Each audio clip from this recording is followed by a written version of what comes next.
Welcome to Week 11 of Bet On It, your NCAA football betting analysis show.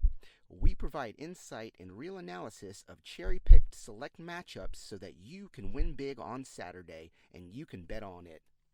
Before we get down to it, we'd like to congratulate everyone that won big this past weekend. Our best ticket we provided at the end of the show was this 13-pick parlay. This ticket had 11 out of its 13 matchups correctly predicted. While Week 9's end-of-show parlay picks had two 16-pick parlays with 14 out of 16 correct, this Saturday we hope to do even better and provide our viewers with that coveted parlay of perfection. But remember this, folks, on a 16-pick parlay with payouts north of 2,200 to 1, all one needs to do to guarantee, and I repeat, guarantee, is mathematically hedge every two-team combination, or, to be safe, hedge 3. At $1 ticket, this can easily be accomplished with as few as 48 combinations if hedging for 3 games. To make things easier, our misses are generally on the odds makers' small spread games. These are your statistical 50-50 games. Another viable strategy is to remove a matchup altogether instead of taking the other side. We've had several viewers win and minimize their hedging costs in this manner. No matter what your strategy is, we hope you enjoy our analysis and our winning predictions so that you can enjoy our growing list of viewers that have won big. With that said, welcome to the second week in November. Week 11 has historically shown certain patterns that allow a knowledgeable bettor to get an edge if they know what to look for. Week 11 and on has unique aspects. Some teams have quit, some head coaches have quit, some teams are hot, or their quarterbacks have absorbed the offense compared to earlier in the season. Most teams are willing to play to their ceiling and give it their all because the season is almost over. Another important aspect is the lack of surprises. Trick plays have usually been used up, and a team's identity is fully established this late in the season. As we near the end, a lot of teams are banged up, and a few lucky teams are stronger than they started due to the return of injured starters. With that, let's get to our first matchup. Our first matchup is Miami versus FSU. And this matchup highlights many of the aspects we mentioned. FSU should be at near full strength. Akeem Dent, FSU's best secondary defender, returned last week after missing much of the season. And FSU should be with their 2 star wide receivers after feeling the loss of their impact last week versus Pittsburgh. FSU has also been playing harder as the season comes to a close. Outside of a bruised ego and a wounded pride, Miami should be at near full strength as well.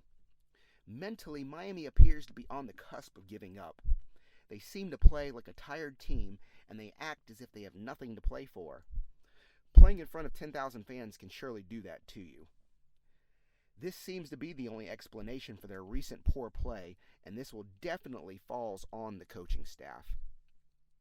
With that said, FSU will easily cover 2 touchdowns if their star wide receivers do indeed return this weekend. FSU will have too many weapons for a down-and-out Miami team to cover. Playing before more fans than Miami has had at all their home games combined, don't be surprised if Miami wilts and quits in the third quarter once the game starts getting away from them. If they output any less than their best effort, this will turn into a bloodbath. FSU will have a ton of recruits at this game, and they will be highly motivated to have a great game plan to impress the recruits. Miami will need to find a new ceiling and hope Norvell doesn't have one of his super game plans in order to keep it close. To have a chance to win, they'll need all of the above and for FSU to play to their floor on offense and defense simultaneously. We don't see this as likely occurring, and that's why we love FSU to cover 2 touchdowns at home. Our second matchup of the week is Alabama versus Kentucky. And this game follows some of the exact same patterns as the FSU-Miami game, with the main difference being the lack of rivalry. Alabama is hot and has a newly found college football playoff hopes to motivate them. Kentucky, like Miami, seems as if they're on the verge of quitting after successive hard-fought losses. Mark Stoops' teams normally are great at run stopping, but this year's squad seems to have much trouble at the line of scrimmage compared to past years. Kentucky must dedicate a spy or Jalen Milroe will run all over them. LSU curiously did not take our advice and run a spy, and Milroe, as we predicted, and the game was completely decided by his running. Mark Stoops would have to be a blithering idiot to let the same fate befall his team this week. With a spy, we foresee Alabama having trouble scoring. This prediction is tough with all these unknown factors. It's hard enough to predict whether a team will play hard. Having to guess on the element of a successful game plan and its execution makes this one hard to predict. With a heavy heart, we do feel Kentucky will cover 12 points, and we'd love to have the opportunity to buy a spread of 14.5 or higher if the line moves later in the week. If Kentucky plays lights out, they have a chance of upsetting Alabama if they fail to do the same. Kentucky to cover and Alabama on the money line and a touchdown-ish victory is what we're predicting. In our Week 10 episode, we extolled the virtues of Haynes King and how he's raised Georgia Tech's ceilings. We'll spare you the duplication of praise and get down to brass tacks. Although Clemson played to their ceiling last week in their defeat of Notre Dame, they will have to duplicate that same effort in order to win and cover versus Georgia Tech or to simply win altogether. I like Clemson to win this by 10-12 playing inspired. However, any drop-off and Clemson is likely to lose. Clemson's secondary is the best in the ACC, and their corners can stay in phase with any wide receiver core in the country, and they should dominate Georgia Tech on Saturday. It's close, but we like Georgia Tech to cover 14.5 to 12.5 and Clemson on the money line. Last year, Michigan dominated and crushed Penn State with the aid of Connor Stallions. Without the aid of the Michigan Manifesto author, we still like Michigan to win, but in not so dominating a fashion. Penn State will shut down Michigan's run game, and J.J. McCarthy will have to win this one with armed talent. We like Michigan to cover comfortably. Maryland, Nebraska. What a difference a season makes. Maryland started hot but has tapered off, and Nebraska started off looking like shit. But things are finally starting to click with Matt Rule's squad. Nebraska's strength is defense and stopping the run, but Maryland's strength is passing. This one's close, but we like Nebraska to win and cover and to possibly do so in dominating fashion. Boston College, Virginia Tech. Another not-so-easy matchup to analyze. Both teams have spotty, inconsistent offenses, but have excellent running quarterbacks that are difficult to tackle. If both teams play to their ceiling, we like Boston College to prevail by a cooter hair or a field goal. Arizona, Colorado. Another week, another guaranteed loss for Colorado. The money line is a guarantee and is as sure a thing as Alabama beating Vanderbilt. However, the bargain is the payout is much greater. Arizona will easily cover anything under 2 touchdowns. Charles Kelly historically cannot defend running quarterbacks no matter how good his personnel is, and Noah Fifita is as elusive as they come. His elusiveness is on par with Kyler Murray, if not better. Arizona to win and cover easily. North Carolina State, Wake Forest. This game should be a defensive-driven, low-scoring affair, we predict. If both teams show up and play well on Saturday, NC State will prevail and cover a field goal spread. Any turnovers will change the outcome of this game. This game is a must-hedge. Oklahoma State, UCF. Oklahoma State is hot. The season didn't start out so hot for them, but Mike Gundy's squad have come on strong and are peaking. If they can play well, and UCF does too, they will easily win and cover versus UCF on Saturday. Tennessee, Missouri. Missouri is the better team, and it's not really close. Tennessee's only chance to win must involve Missouri being hungover after losing a close game with Georgia. They should dominate the line of scrimmage just as they did versus Georgia, and we like Missouri to win and cover on Saturday. Ole Miss, Georgia. Could this be the game where Georgia's luck finally runs out? We predicted it would happen versus Missouri, and it almost did. Had a couple questionable officiating calls gone their way, or if Missouri could have stayed turnover-free, they easily should have been the victor. Missouri, in our opinion, matched up much better versus Georgia. Ole Miss is unlikely to dominate the line of scrimmage, and for them to win, they'll need Georgia to be off on offense, and they'll need to play to their ceiling. If both teams play to their ceiling, we like Georgia to win by around a touchdown. If Georgia doesn't bring their A game for the third game in a row, they will lose close.